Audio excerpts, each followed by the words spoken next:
Muy bien. Espíritu Santo, gracias por esta palabra que nos vas a dar, que nos estás dando para fortalecer nuestra fe, porque queremos ir de fe en fe, queremos crecer en fe. En el nombre de Jesús. Amén. Y amén. Y entonces espérese que voy a apagar los micrófonos. Ahí va.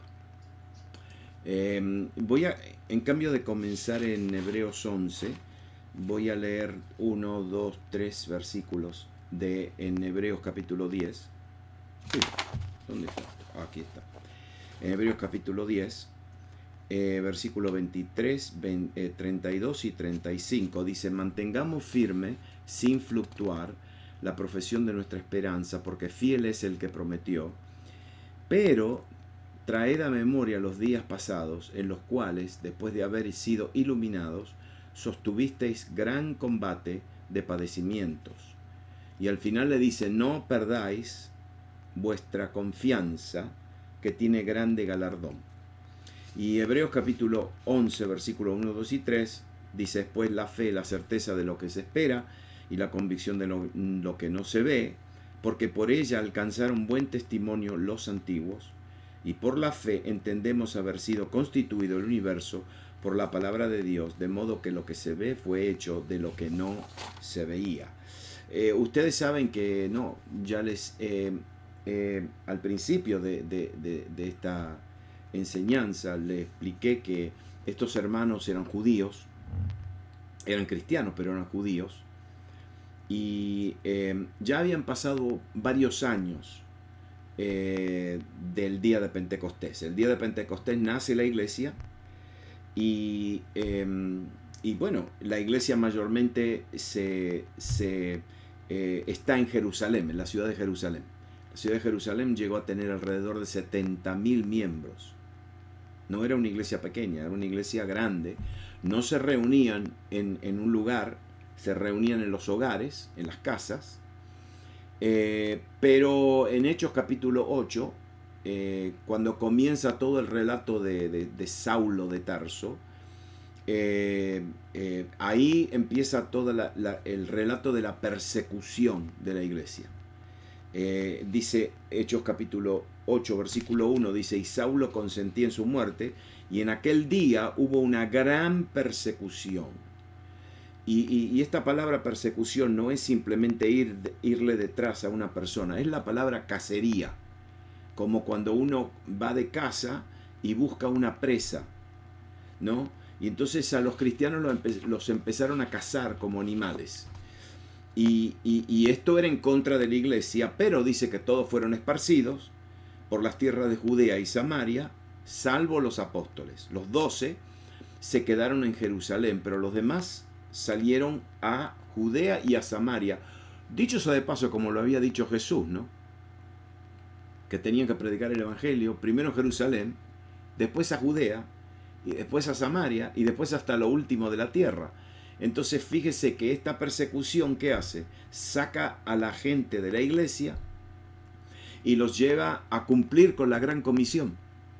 Los lleva a Judea y a Samaria, y después hasta lo último de la tierra. Claro, Saulo de Tarso estaba persiguiendo a la iglesia. Él no sabía, obvio, que Dios iba a cumplir la última partecita de la gran comisión hasta lo último de la tierra a través de él. Así que el que estaba persiguiendo era parte del cumplimiento de la palabra de Jesús, ¿no? Era parte. Entonces los hermanos, los creyentes en Jerusalén, salieron de Jerusalén, se fueron a Judea, se fueron a Samaria y se esparcieron por toda la región, pero dice acá que salieron anunciando el evangelio. Entonces, como que en el principio se mantuvieron firmes, pero aquí había los hermanos en el primer siglo creían que Jesús iba a volver pronto, iba a volver rápido en sus vidas, ¿no? Así ellos creían que Jesús subía y bajaba. Y entonces ellos al principio no tuvieron temor de la persecución, Pero en el caso de los hermanos hebreos, ya habían pasado varias décadas. Un par de décadas por lo menos, como 20 años. Y estos hermanos ahora estaban siendo perseguidos como animales y Jesús no había vuelto. Y la cosa se ponía peor. Y entonces ellos ahí estaban considerando volver al judaísmo. No se olviden que todavía el templo no había sido destruido. Entonces el templo por lo menos estaba ahí. Estos hermanos estaban diciendo, ¿por qué no volvemos a Jerusalén y volvemos al templo a matar animalitos, a hacer ofrendas de sacrificios de sangre? Y el escritor entonces le escribe todo este libro, toda esta carta, especialmente los primeros 10 capítulos, diciéndole para qué van a volver. Van a volver a algo inferior. Jesucristo es superior.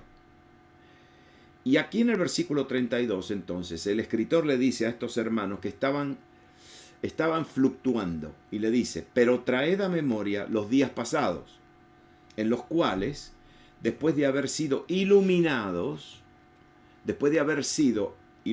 con la luz de Cristo, la luz del Espíritu que revela a Cristo, ustedes, dice, sostuvisteis gran combate de padecimientos. Padecimiento es una palabra fuerte, sufrimiento. ¿Por qué? Porque el sufrimiento era real. Pero ¿saben una cosa? Que el sufrimiento se hace peor cuando nosotros empezamos a cuestionar a Dios. Y cuando empezamos a decir, Señor, ¿por qué está pasando esto? ¿Y hasta cuándo va a durar? ¿Y qué va a pasar? ¿Y por qué me está pasando a mí? Y se hace peor el sufrimiento. Y estos hermanos estaban preguntando, estaban fluctuando.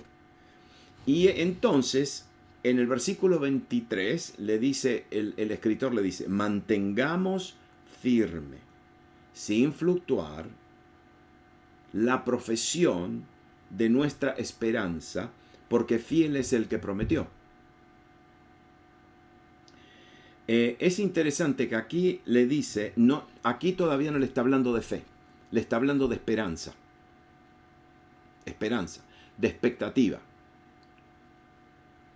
¿Por qué? Porque para que yo tenga fe, yo tengo que tener una esperanza.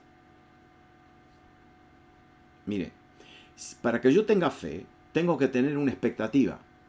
Porque si yo no estoy esperando nada, ¿en qué voy a poner mi fe? Sin esperanza no hay fe. Y sin fe tampoco hay esperanza. La fe y la esperanza caminan juntas. Yo tengo que tener una expectativa. Tengo que esperar algo de Dios. Si yo no espero nada de Dios, si yo tengo una actitud, bueno, ya esto es demasiado tarde, no hay remedio, no estoy seguro que Dios va a hacer algo, no me lo merezco, no tengo ninguna expectativa, no tengo esperanza de Dios, no tengo esperanza, entonces no puedo tener fe, porque ¿en qué voy a poner mi fe? En el versículo 1 del capítulo 11, entonces lo vamos a entender, es fe, ¿la qué? La certeza de qué? De una esperanza. Si yo no tengo esperanza, no puedo tener fe. Comienza todo con una expectativa, con una esperanza. La gente que pierde la esperanza no tiene fe. Ya, ¿en qué va a poner su fe? No, es vacía la fe. Entonces, él le dice acá que mantengamos firme, sin fluctuar, fíjese, la profesión o la confesión de nuestra esperanza. Ahora le voy a explicar estas palabritas, porque primeramente me está diciendo que yo tengo que mantener firme la confesión de mi esperanza. Mantener firme significa que la tengo que retener para que no se aleje, para que no se me escape. ¿Por qué? Porque la esperanza es muy fácil perderla. Es muy fácil que yo vea las situaciones alrededor de mi vida y que yo diga, pero ¿y dónde, por qué estoy esperando si no viene nada? No viene nadie, no hay ningún cambio. Entonces acá lo que el escritor me está diciendo es que a la esperanza hay que retenerla. Hay que retenerla, hay que atarse a la esperanza, hay que, no sé lo que hay que hacer, hay que ponerla, hay que ponerla, hay que pegarla al cuerpo, a la cabeza, hay que ponerla por... no podemos soltar la esperanza. No importa la evidencia. Después lo vamos a ver en Hebreos 11. No importa la evidencia. Tenemos que mantener firme la esperanza sin fluctuar. Pero fíjese lo que me dice. Me dice que yo tengo que profesarla. Profesarla. Esa palabra, o profesar, es la palabra homología, homologar. Homo significa lo mismo, de la misma clase, y logos es la palabra palabra. Entonces, la confesión significa decir la misma palabra. Traducida a nuestro idioma es ponerse de acuerdo. La confesión es ponerse de acuerdo con. ¿Con quién? El fiel, porque fiel es el que prometió. Entonces yo me tengo que poner de acuerdo con el que promete. ¿Y quién es el que me promete? Jesús. Ahora, mire la palabra de Jesús. Mire las palabras de Jesús. Jesús dice así: porque de cierto os digo que cualquiera que dijere, que hable con su boca, a este monte, quítate y echa en el mar, y no dudare en su corazón, sino creyere que será hecho lo que dice, lo que diga le será hecho. Por tanto, os digo. ¿Quién está diciendo? Jesús. Que todo lo que pidiereis orando, creed que lo recibiréis y os vendrá. Entonces aquí nosotros vemos un alineamiento de tres cosas. Vemos un alineamiento de lo que Jesús dice, con lo que yo creo en mi corazón y lo que yo confieso con mi boca. ¿Por qué? Digamos que yo estoy confesando algo y lo creo con todo mi corazón, pero Jesús nunca lo dijo. ¿A dónde voy? A ningún lado. Ahora, digamos que yo creo en mi corazón,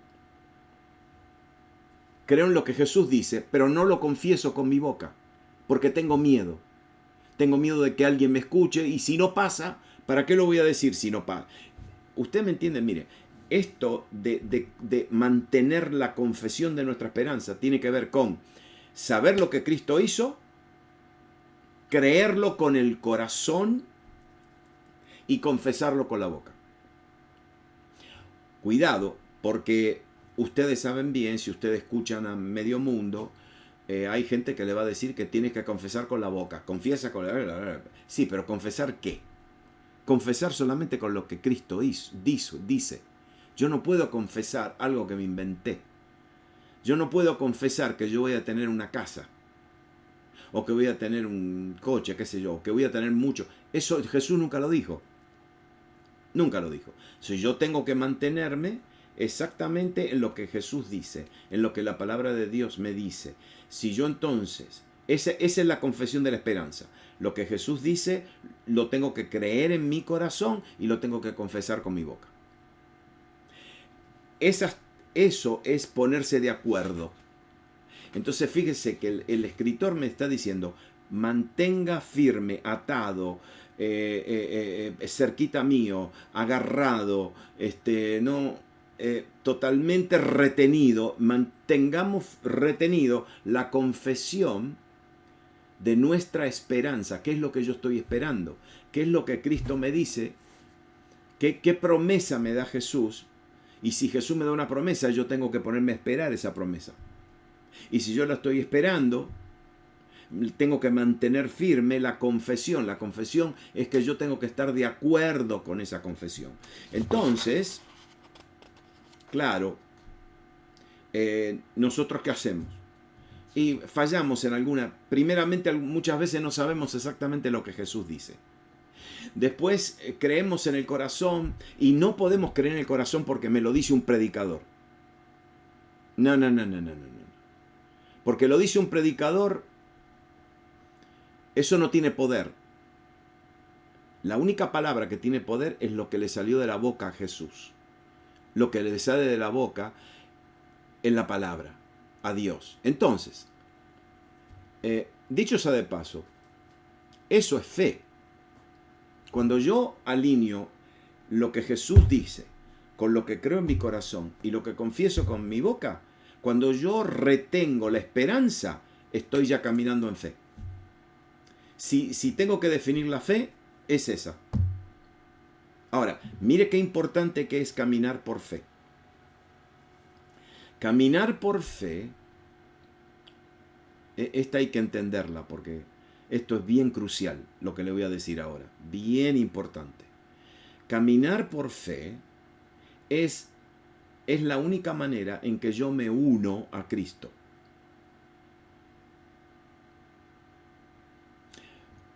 Déjeme decirle lo negativo. Si yo no camino por fe, no estoy unido a Cristo. Por ejemplo, todos nosotros somos justificados ¿por la qué? Por la fe. Cuando yo pongo mi fe en Cristo Jesús, que yo no estaba en la cruz cuando Él murió, que yo no estuve ahí, no fui testigo ocular y presencial de lo que Cristo hizo por mí en la cruz, pero yo pongo mi fe y mi confianza en lo que Cristo hizo por mí hace 2000 años atrás en la cruz, yo estoy usando mi fe. En el momento que yo uso mi fe, porque todo lo que Jesús me dice que Él hizo por mí, yo lo recibo y lo creo, entonces yo soy justificado por la fe. ¿Sabe lo que pasó? Mi fe me unió a Jesús. Mi fe me unió a todo lo que Cristo hizo por mí hace 2000 años atrás. ¿Qué es lo que me unió a Cristo? La fe. Si yo no camino en fe, no puedo unirme a Cristo porque ahí está. Cuando le preguntaron a Jesús, por ejemplo, ¿cuál es la voluntad de Dios para nosotros? Le preguntaron, ¿cuál es la voluntad de Dios? ¿Y sabe lo que le dijo Jesús? Que crean que el Padre me envió. Que crean que el Padre me envió. ¿Y por qué lo vamos a creer hoy, después de 2000 años? Por la fe. Esa fe me une a Cristo, me hace uno con Él. En el próximo capítulo vamos a ver algo mejor, que esa fe complace a Dios. Lo complace.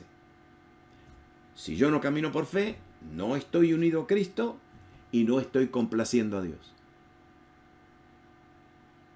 Es simple, ¿verdad? Bueno, entonces me une a Cristo. Hebreos capítulo 11, entonces, ¿qué sucede en el 11? Los hermanos judíos están diciendo, sí, amén, esperanza, sí, pero aquí no nos va mal. Estamos sufriendo. ¿Qué evidencia tienes para que nosotros te creamos? Le están diciendo al escritor. ¿Qué evidencia? ¿Qué prueba tiene? Dame una prueba para que yo crea. Dame una prueba para que yo ponga mi fe en Cristo Jesús, a pesar de que estoy pasando por lo que estoy pasando. ¿Y sabe lo que hace el escritor en del capítulo 11 en adelante? Le presenta evidencias. ¿Sabe qué evidencia le presenta? Abel, Noé, Enoc, Noé, Abraham, Isaac, Jacob, Moisés, Josué. Le presenta a todos los antiguos y le dice, miren, le doy evidencia. Todos sus padres creyeron. Todos sus padres tuvieron fe. Todos sus padres recibieron una palabra de parte de Dios, ¿sí? Creyeron en su corazón y lo confesaban con la boca. Y ellos recibieron la promesa. Y le da evidencia de lo que él estaba diciendo en ese momento, en el siglo I, le está diciendo, sí, aquí está la evidencia. Miren, todos sus padres vivieron por fe. Y Dios los justificó. Y Dios le cumplió la promesa. Esa es la evidencia. Entonces, el escritor le presenta a la lista de hombres y mujeres que recibieron una palabra de parte de Dios. Una palabra. Fíjese que, ¿cómo yo sé que recibieron una palabra? Y porque Abraham la recibió. Pero Abraham se la pasa a Isaac. y le pasa la misma promesa. Isaac se la pasa a Jacob, la misma promesa. Jacob se la pasa a todos sus hijos, inclusive a José. Y José ahora está en Egipto como primer ministro. ¿Y qué? Está en Egipto y se está por morir. Y llama a sus dos hijos y le dice, muchachos, yo me estoy por morir, pero ustedes no van a enterrar mis huesos acá en Egipto. Ustedes van a poner mi hueso en una cajita y cuando ustedes salgan de aquí, porque ciertamente Dios nos visitará y les va a cumplir la promesa que le cumplió a tu abuelo, le dice le cumplió a mi abuelo, a mi bisabuelo, perdón. Así que dice, ustedes me sacan estos huesos y lo entierran en la tierra prometida. Fíjense, esta gente está en el capítulo 11. ¿Y por qué está en el capítulo 11? Porque caminaron por fe. Cuando José se muere en Egipto. No pasaba nada. Ellos salieron de Egipto 400 años después. Sin embargo, José le creyó a Dios 400 años antes, ¿no? Le voy a dar el otro ejemplo, el ejemplo de Abel, que es el primero. Abel dice que por fe le dio a Dios un sacrificio, una ofrenda. Y muchos de nosotros en la escuela dominical o en la iglesia, no sé, escuchamos de que Dios recibe la ofrenda de Abel porque Abel le dio un cordero y rechaza la ofrenda de Caín porque Caín le llevó verduras. No, eso no es. Dios recibe la ofrenda de Abel no porque era un corderito. Dios recibe la ofrenda de Abel porque la dio por fe. Y Caín no la dio por fe. No era la calidad de la ofrenda, era el corazón del que estaba dando la ofrenda. Entonces, ¿qué hacemos? Y fíjese qué fe que tuvo Abel. Dice, y él tuvo tanta fe que ofreció una ofrenda y aún ahora, después de tantos años de muerto, todavía él sigue hablando. ¿Por qué? Porque cuando uno tiene fe, por ejemplo, todo lo que nosotros ofrendamos, creemos que nuestra ofrenda transciende nuestra vida, que va a afectar a nuestros hijos y a nuestros nietos y a nuestros si Jesús no vuelve. Y muchos de nosotros, como Totó y yo, y como algunos de ustedes, nosotros somos producto y fruto de nuestros padres y de nuestros abuelos que caminaron por fe.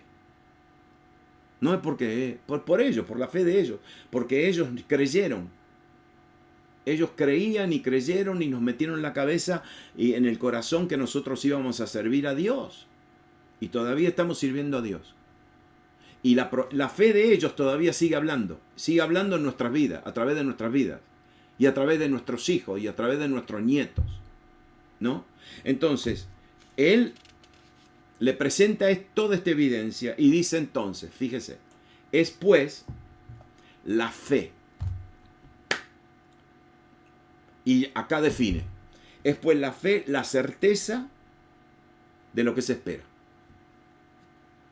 La fe, ¿sabe lo que es la fe? La fe es una convicción y está la palabra, un convencimiento inamovible.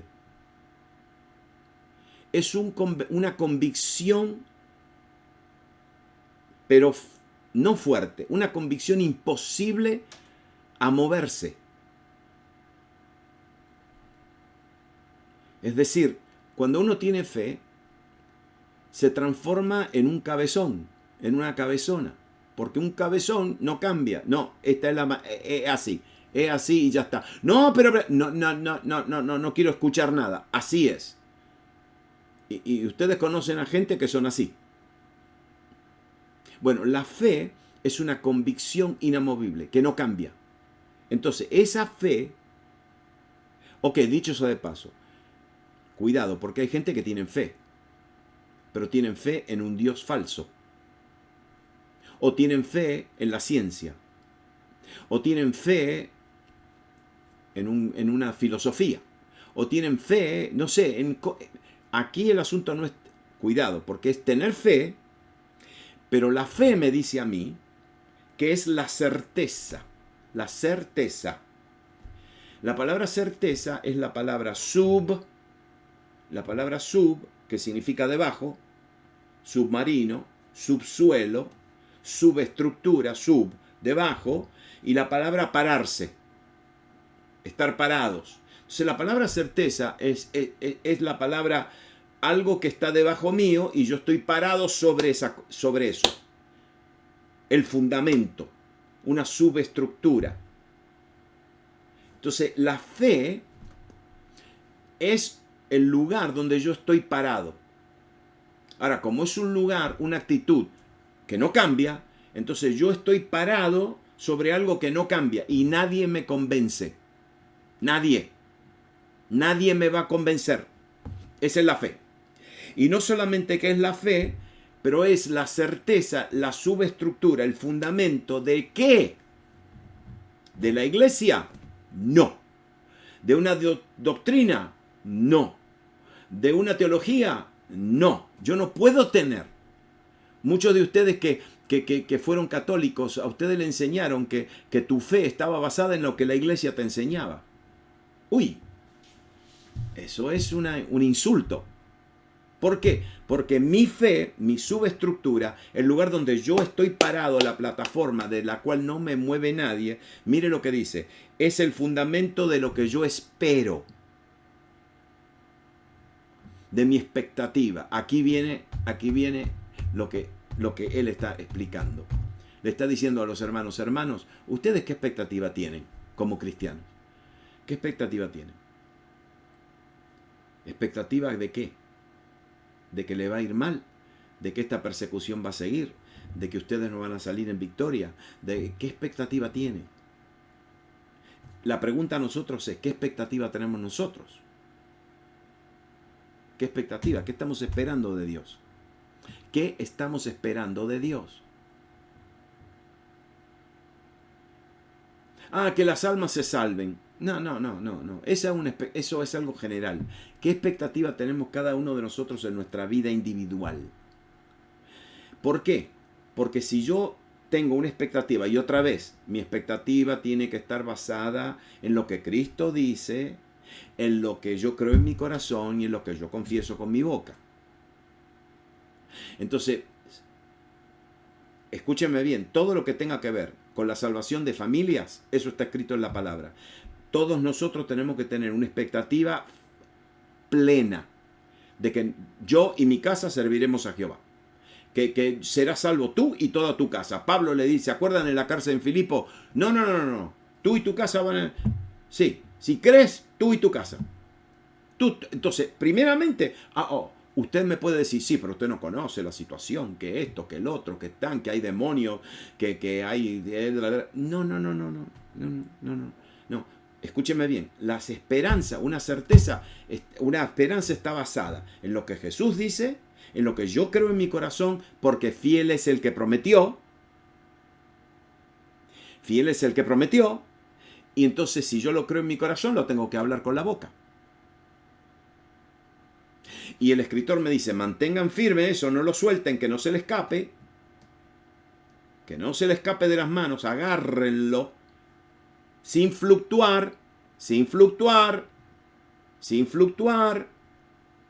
Entonces acá me dice, una vez que yo tengo una expectativa, me paro con esa expectativa encima de la fe. Me paro. Y digo, no, bueno, yo tengo esta expectativa, Jesús lo dice en su palabra. Amén. Está en el Nuevo Testamento, está en la palabra, lo que sea. Lo dice Dios. Y yo le creo, lo creo en mi corazón, lo confieso con mi boca, lo repito con mi boca. Y ahora eso no es suficiente. Ahora me voy a parar sobre el fundamento y la subestructura de la fe. ¿Qué significa eso? Que a mí no me convence nadie de que esto no va a suceder. Ya está. Claro, la voz es la mente. La cabeza va a venir, ¿estás seguro? Mira que esto está difícil, que esto no es posible, esto, que ya ha pasado mucho tiempo, que han pasado muchos años. Estos hermanos estaban sufriendo. desde hace más de 20 años. Y el escritor le dice, no, de pie sobre la fe. ¿Y cómo? Mirando y esperando una expectativa. Mi corazón me va a tratar de convencer de que me rinda. Mi mente, mi intelecto, va a ser numeritos, posibilidades, estadísticas. ¿Para qué? Para que yo me aleje del fundamento, para que me aleje de la subestructura de la fe. En este momento hay un espíritu de desesperanza. Escuché hablar a la gente. Cuando alguien se cree que el COVID-19 ya estaba, entonces se apareció la Delta. Ahora que se está desapareciendo la Delta, se aprende el otro.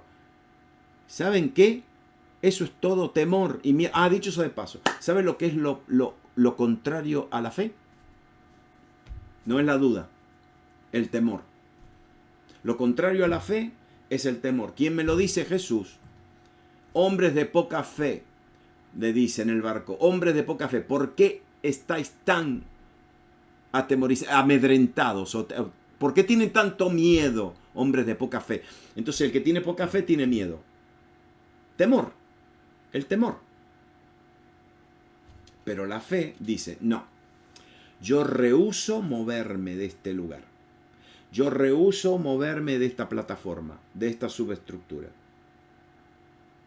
Y entonces me dice, cuidado, porque esta fe que tiene una esperanza, tiene una convicción absoluta, no en lo que ve. Porque cuando yo veo algo es fácil tener fe. Como me dijo un amigo mío, comprar es fácil con dinero. El asunto es comprar sin dinero.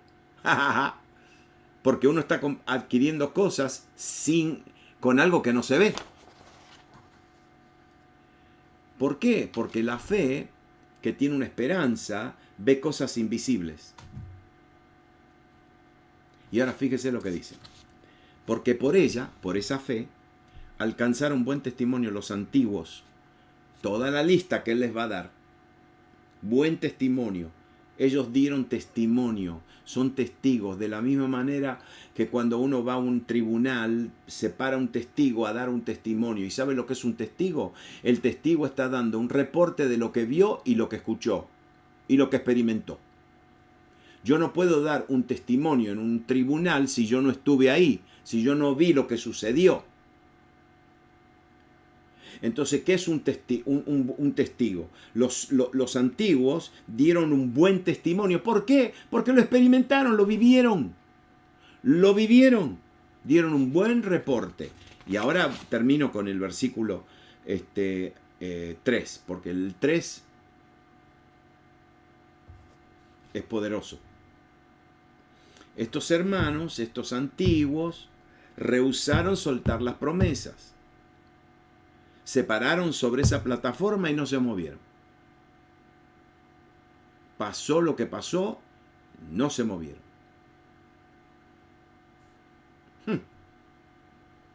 Y fíjense, el versículo 3 se lo voy a traducir, porque en nuestras versiones no está bien traducido. Pero mire lo que dice. Por la fe, y el original no dice por la fe, dice en la fe. En la fe. ¿Saben por qué dice en la fe? Porque cada uno de ustedes está en su casa, en su habitación, en su pieza. Y acá lo que me está diciendo es que la fe es un lugar donde yo tengo que continuamente habitar. El creyente tiene que vivir en fe. Un segundito. No, espera, déjame terminar esto, Toto, y después vos la cerrás. ¿Está bien? No te olvides. Dale. Dice, por la fe entendemos, porque la fe te da entendimiento, dicho sea de paso. Entendemos haber sido constituido el universo por la palabra de Dios.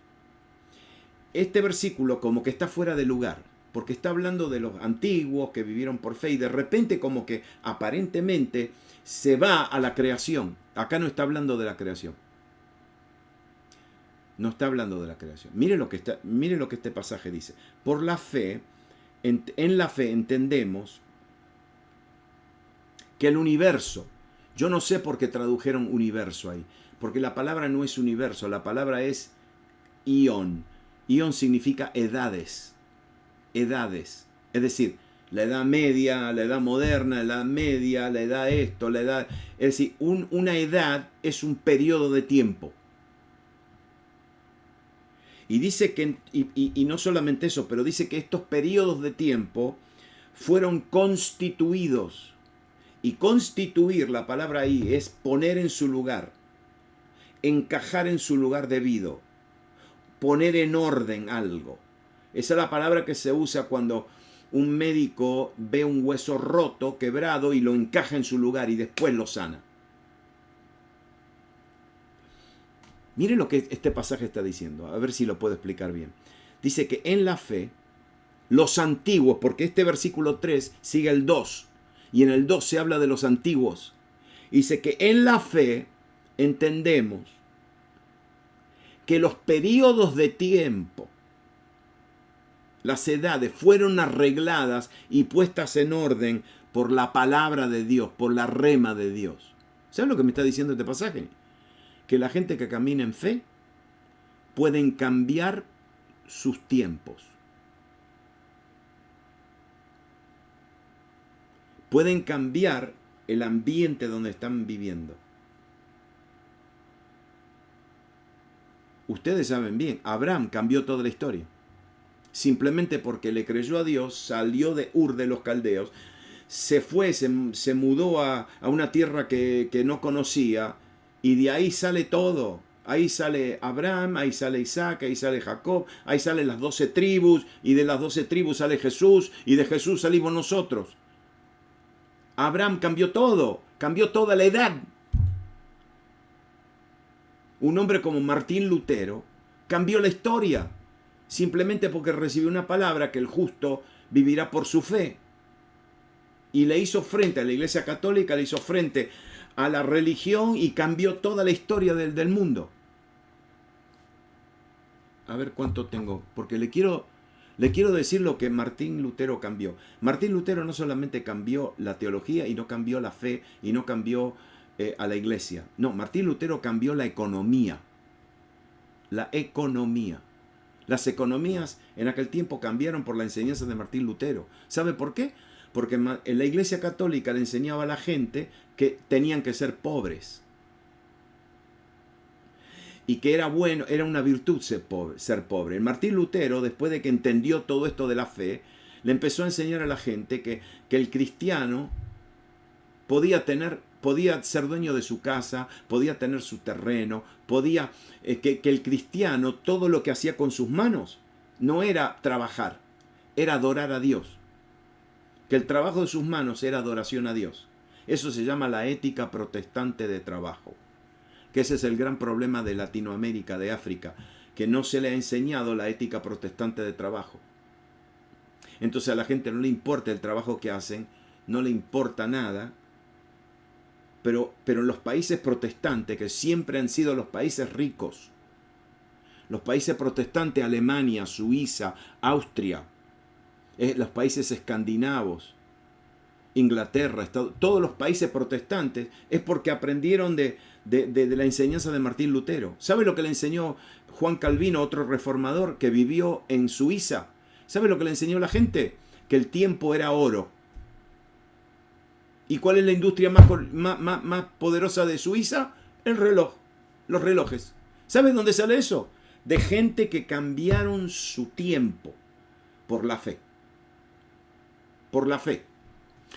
Ustedes tienen después a todos los países pobres, Italia, España, Francia, Portugal, Grecia, todos los países que no son protestantes siempre fueron más pobres.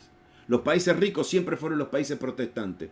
¿Por qué? Porque esta enseñanza transformó las economías. Claro, hoy, cuidado, porque hoy se quieren revertir todo. ¿no? El socialismo quiere revertir todo, porque en el socialismo no es Dios que suple, es el gobierno que suple. Y mire, entonces, fíjese qué poderoso que la gente de fe puede cambiar. Y el último pasaje es el versículo 6. Pero sin fe es imposible agradar a Dios, porque es necesario que el que se acerca a Dios crea que le hay y que es galardonador de los que le busquen. Mire, espere que se lo voy a traducir. Pero sin, la palabra sin no es la palabra sin, es la palabra afuera de o al lado de. ¿Por qué? Porque se acuerdan que yo le dije que nosotros tenemos un lugar que se llama fe. Tenemos que estar en fe. Bueno, yo me puedo salir del lugar mío, de mi fe, y puedo moverme al lado. Y si yo me mudo al lado de mi casa, yo no estoy viviendo en mi casa, estoy viviendo al lado de mi casa. Y acá me dice, si yo me pongo al lado de la fe, o aparte de la fe, o afuera de la fe, es imposible agradar a Dios. Imposible significa deshabilitado. Me deshabilita de agradar a Dios. Y ahora me da la promesa poderosa. Mire qué cosa, mire qué palabra que el Espíritu Santo usa. Porque es necesario que el que se acerca a Dios crea que le hay y que es galardonador. Galardonador. Mire, yo no me estoy inventando esto. Esto está en la concordancia, si usted lo quiere, si lo quiere ver. La palabra recompensador o galardonador es la palabra el que entrega los salarios. Esta palabra está compuesta por dos palabritas, dinero, salario, y la palabra de donde nosotros sacamos la palabra podiatra. Podiatra. El médico, el podiatra, ¿qué atiende el podiatra? ¿Alguien sabe? Los pies. Es el médico de pies. ¿Sí o no? Entonces fíjese lo que me está diciendo acá. Galardonador significa que mi recompensa tiene pies. Que si yo vivo y habito en el lugar de fe, que siempre va a haber una recompensa caminando hacia mí. Interesante, porque esa es la palabra que usa. Siempre hay una recompensa, un premio, que yo me acuerdo, años atrás, cuando yo era jovencito aquí y trabajaba, tenía 16, 17 años, y yo me acuerdo que al fin de semana venía una compañía y traía la nómina, traía los cheques. Y venía alguien, yo me acuerdo, en una camioneta con una caja llena de cheques. Y ahí entonces se repartían los cheques. Bueno, acá me dice que si yo le creo a Dios, Él es el que me trae los cheques. El que me hace el delivery. El delivery, qué palabra, ¿no? El que me hace la entrega con sus pies. Porque mi galardón tiene pies y se acerca a mí. Claro, si yo no estoy en fe, si yo no mantengo firme, si yo no retengo la esperanza, si yo no me paro sobre esas expectativas, si yo no me quedo en esa posición de fe, esperando mi recompensa, no agrado a Dios. Para agradar a Dios tengo que obedecer esta palabra. Totó. No, prende. A ver, yo te prendo el mío. Ahí está, dale, Totó. Dale, bueno, está bien. No, dale, a ver, espera, ¿qué hora es? Dale. No, largo no, decímelo en 3-4 minutos. Y hablalo.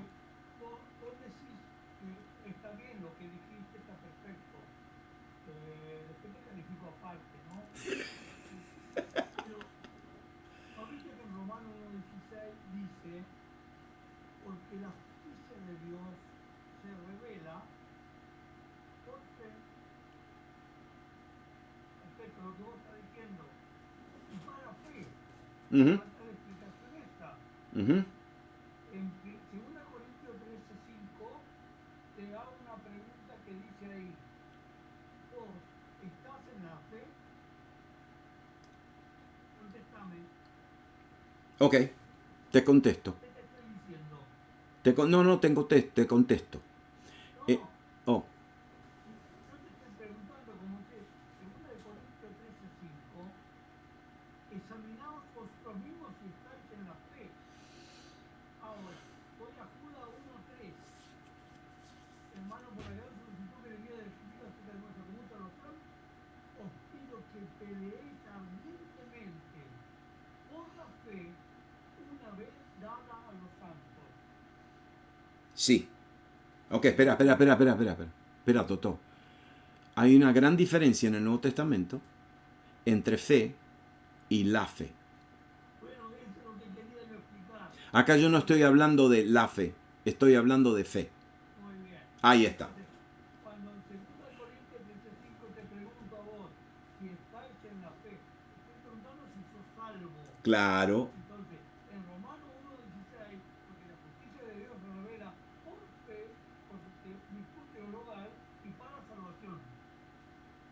Sí. Hermano, con la gran solicitud que le escribir acerca de nuestra pregunta de oración, os ruego que peleéis ardientemente Por la por la fe. salvación dada una vez a los santos. Sí. Bueno, tengo miedo que te conviertas, lo dejo acá.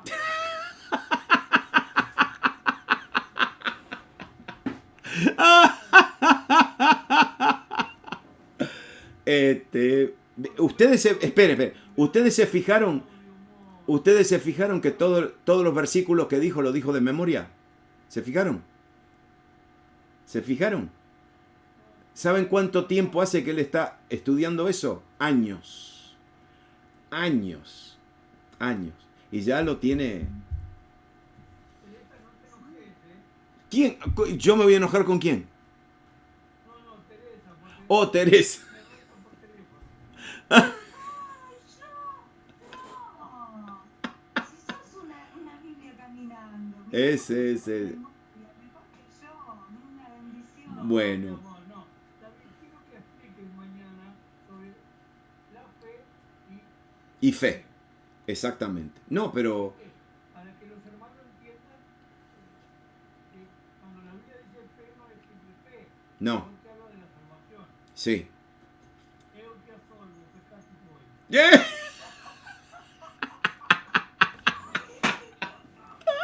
Miren, la fe, y algunas veces no está bien clara en nuestras traducciones, pero la fe, ¿sí?, es el conjunto de todo lo que nosotros creemos. El conjunto total de toda la creencia, de toda la doctrina, de todas las verdades, toda. La fe es todo, completo. Fe es lo que aprendimos en esta noche. Porque le voy a decir algo, hay personas que tienen la fe.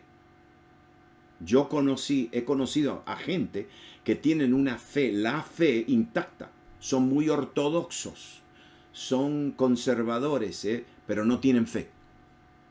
No tienen fe.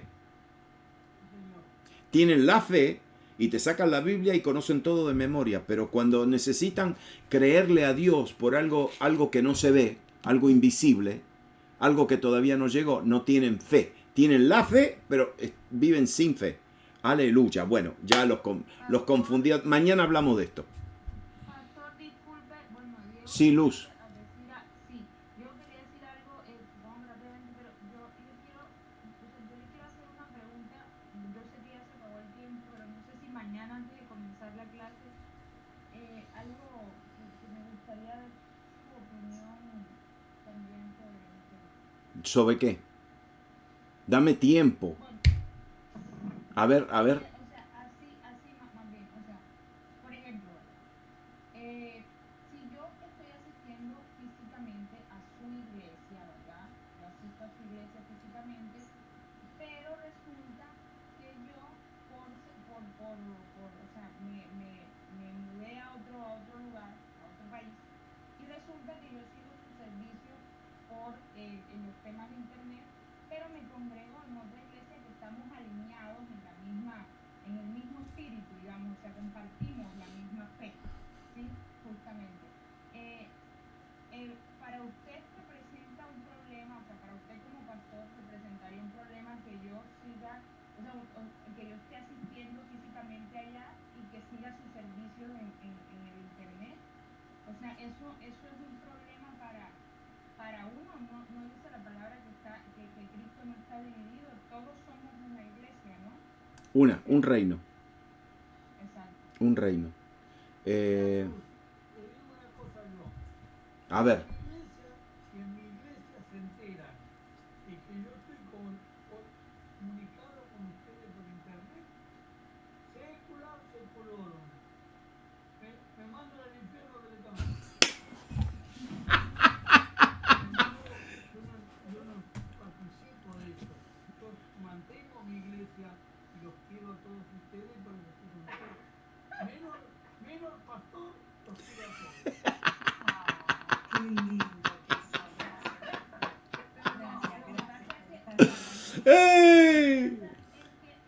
Yo creo que, perdón, ya te dejo, Diego, que pregunte lo que vas a preguntar. Me parece que nosotros, o sea, la base de que nosotros tengamos salvación es el amor que Dios ha tenido por nosotros en Cristo, porque nosotros no nos merecíamos la salvación y el Señor nos la dio por No, la base de tu salvación es la fe.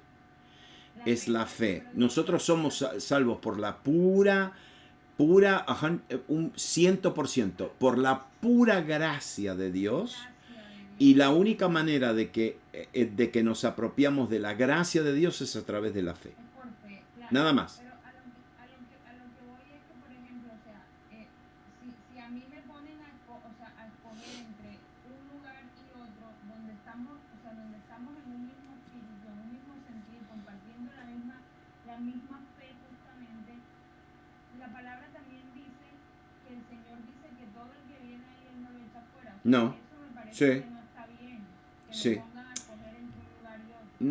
No, eso es religión. Eso es religión. ¿Podemos hablar de esto mañana? Gracias. Sí. Eso es religión, Luz. Perdón. Gracias, pastor. Por favor, la iglesia de Jesucristo es la iglesia universal. Es la iglesia de Cristo. La iglesia, porque todos somos miembros de la iglesia católica. No somos de la iglesia católica romana, pero somos miembros de la iglesia católica. Que es la universal. Amén. Claro, sí. Amén. La iglesia universal, no la de los brasileros, pero la iglesia universal de la iglesia universal de Cristo. Lo que pasa es que nosotros hemos hecho tribus, nos hemos transformado en tribus. Eso no es parte del reino. Eso es antirreino. Antirreino. Y en cuestión de iglesias, en la iglesia el que decide ser parte de una iglesia es cada miembro. ¿Y cómo decidimos? Según nuestras necesidades y según lo que buscamos. Hay personas que tienen 3 años, 4 años, que son... Mañana le explico. Mire, hay personas que tienen una edad espiritual. Son recién nacidos, 2 o 3, 4 años. Tienen que ir a una iglesia guardería infantil. Después hay gente que ya están creciendo y ya son un poquito más adolescentes, tienen que ir a un lugar donde le van a enseñar responsabilidad, trabajo, porque son adolescentes. Y después hay gente que son maduras, que ya están preparadas para producir, tienen que ir a una congregación, una iglesia donde le van a dar oportunidades para el ministerio. Es decir, según la etapa espiritual donde está cada creyente, tiene que decidir dónde ir. Amén. Yo los veo mañana. ¿A quién se lo dejo? A Priscilita, ¿dónde yo? A Paul. Si me pueden bien dejarme Paul. Ok, ahí va. Felicitaciones a Priscila. Ayer vino con su bebé a la congregación y es una muñequita. Una muñequita. Es hermosísima, hermosísima. Al abuelo no se parece. No se parece. Me parece que se parece un poquito al abuelo, me parece. Me parece. Aleluya. Bueno, Dios le bendiga. Nos vemos mañana seguro.